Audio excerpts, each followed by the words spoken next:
in today's video, we're gonna be focusing on getting these mowers ready for tomorrow. Tomorrow is the official first cut of the 2025 season, and I was hoping it was gonna be a little bit drier. It's actually raining right now. You probably can't see it raining, but you can clearly see the concrete is wet, and it sucks because we had such a beautiful week last week, but I injured my back. And so anyways, so we're gonna be mowing this week. So sadly, it's gonna be a little bit of a wet day tomorrow, but it's gotta get done. So we gotta get these mowers into shape. So the first one we got is my Hustler X1. I've had this thing for a while, but it was acting up last fall.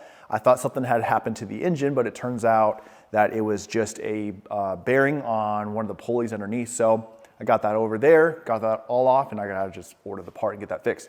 This is the main workhorse right here, as you guys can see. I just purchased this one last year, and I bought it because I thought this one was going out. So usually when my walker mowers hit about 1,000 hours, I tend to kind of look at selling them depending on what kind of issues I've had. I haven't had really much great luck at all with Kohler engines. I've had a lot of issues. I've had a couple of issues on my brand new T27i. That will be for another video, so just kind of stay tuned for that. So what we got going on today is I got to get this oil changed in this mower, and probably look at ordering some parts, air filters and everything like that. Get the blades sharpened and get things kind of prepped and ready to go. 3 of these mowers are going to be sold. The original B27i right here, my old B23i, and then the Walker T25i. I just have no need for these mowers at all. So luckily they are all cleaned up and ready to go. There's just some oil and some little touch-ups that I gotta kind of repair on some of these things before I put them up for sale.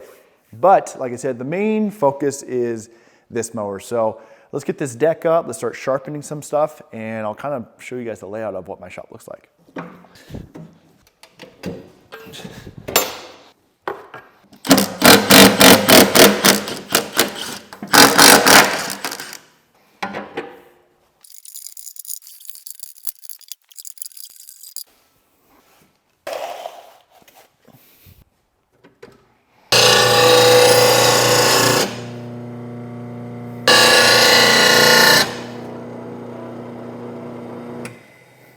So for the past year, this has been kind of my setup for maintaining the decks and sharpening the blades.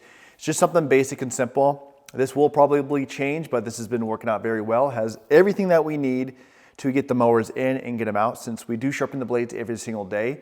The reason why we do that is because since we maintain large condos, by the end of the day, the blades are completely dull. And so it also helps with cleaning out the decks every single day. And that's the one reason why we switched over to walkers, was the decks make it so much easier to flip up, clean out. So since we're already doing that, might as well sharpen the blades at the same time. So to start it off, let's start off with the blade sharpener, the RBG 712. Very common blade sharpener I've seen amongst lawn care professionals. I used to recommend this. I would probably find alternatives. My biggest gripe with this thing is the blades themselves, or the grinding wheel. They used to cost like $40. Now the last time I purchased them, which was sometime last year, they were up to $70 each. So it was like a 2-pack for $140 or $150. I bet you anything they've gone up even more. So that's kind of my biggest gripe with this thing. Other than that, it's great. Because of the angle for these placeholders right here, if you did mulching blades where they have kind of a bent curve, it does make it a little bit more difficult. So just kind of watch some reviews on that. We got my Milwaukee light up here so we can actually have a good visual of what we're doing. This one's really cool because it's just magnetic. It's rechargeable, so you don't have to sit there and change out batteries. Just go throw it on the charger. That's great. We have our Milwaukee pack out wall plates and stuff like that, and these hold everything we need. So for instance, we have our Milwaukee impact. This is to take the blades off. We have our socket on there. That way we don't have to sit there and look around the whole entire shop for this. We know exactly where it goes. This is specifically for mowers and only for mowers, which is really cool. Of course, we have our cleaning knife to clean out or whatever you want to call this, to clean out underneath the deck. This one has the rounded tip, which is cool. I got this from some lawn care landscape site years ago, and it's been great. The reason why I like it is because the rounded tips, they don't tend to dig into the paint underneath the deck. So compared to like a square putty knife kind of looking thing. So definitely look for a rounded edge, really nice. A very common issue with walker blades is the shear pins breaking off. So you gotta make sure you have a ton of those on hand, because if you don't, you're kind of screwed for the day. And so I had gone to Home Depot and purchased bags full of the shear pins and the lock washers with the bolts. And that way it saves a lot of money because my dealer sells them for twice as much as what I can get them down at Home Depot for. Another thing that we have, of course, we got our safety glasses, or whatever, my sunglasses. I think you can see, Yeah, you can see it. Oh yeah, I got my keychains and stuff like that. So it makes things so much more organized. And of course, the other thing that we do, a lot of guys don't tend to do this. We have all of our mixed oil up here in these cabinets. And so I usually use WD-40 on underneath for when you put the, what do you call it, the spindle or whatever. I usually do that. The reason why is it just kind of helps with rust and just making it easier for taking it on and off. Now, since we do this every single day, the blades, that's why we use WD-40. A lot of guys in comments I've posted on previous videos said to use some kind of a lock washer spray. I forgot what it's called, I apologize.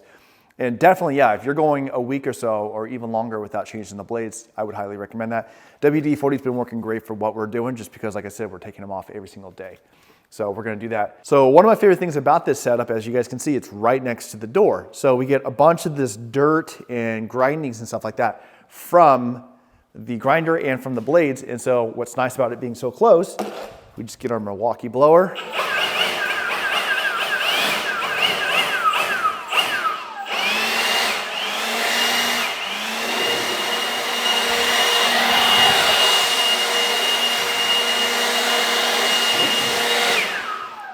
And that's it. Now we're all cleaned up. So that's one of the benefits of having this right by those front doors. That's one of the main reasons why we had the station right up here in the front, because we pull our truck and trailer right up to the doors. We pull our mowers out. We clean them right here, right next to the station, get it all cleaned up, load them back up, and then it's bye-bye. And so that's kind of the whole design setup of how we did this. So we're gonna throw our WD-40 on there. Like I said, this kind of helps with just rust buildup, making it a little bit easier for when we get it off tomorrow. Now, since this is a mulching deck, it doesn't matter which way the direction of the blades, that's the bagging system or the collective that you have to worry about. So we'll get this on there. So we'll take the socket from the impact right here.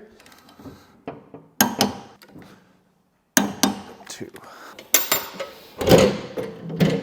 So the next thing we're gonna do is we need to grease all the fittings, or at least the most important ones that tend to not get them the most. So I got my Milwaukee tools in here with my Milwaukee grease gun.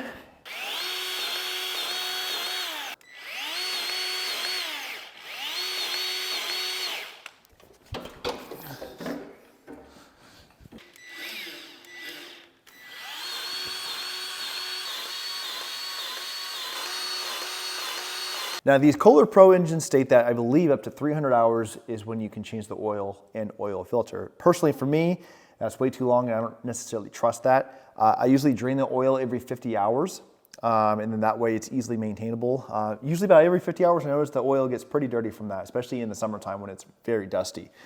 And so I'll just drain the oil, put some fresh one in, and then every 100 hours I change the oil filter. And honestly I've seen that works out pretty well for me. So we're gonna drain this oil really fast.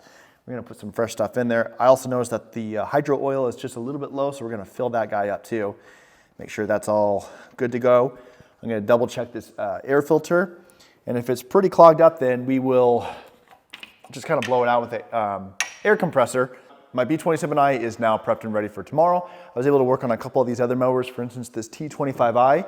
There was a couple of things I had to fix. These cables right here that lift up the back gate when you go to dump, these were completely rusted out and they were completely frayed too, so I had to replace those. There's a couple other things I need to replace in there. One of the cables that runs the motor for this power head right here to go back and forth, it's stuck in there. It got ripped off, so I gotta redo that because I think it's the ground. So a couple things on this thing. And then my B27i, fixing a couple things as well. The battery plate that covers it, there was a couple spots where the paint started coming off and rusting. So luckily I was able to purchase a can of spray paint, get that all cleaned up and get the battery cleaned up. The terminal's nice and clean, changing the oil on this thing. And then I also got the main belt on this one had broken last fall. So got that thing as well. So anyways, my goal this year is to post as much as possible. So since the first cut is tomorrow, I plan on recording that so I can get that footage over to you guys. I do have my employee, his name is Jason too, so that kind of worked out. Might as well stick with the same name. So you guys will be able to see that video up very soon of our first cut of the season, so I'm hoping that goes well. Hope you guys enjoyed this video. Be sure to like and subscribe and leave comments down below of what stuff you guys want to see. So I'll see you guys next time on Ambrose Landscaping.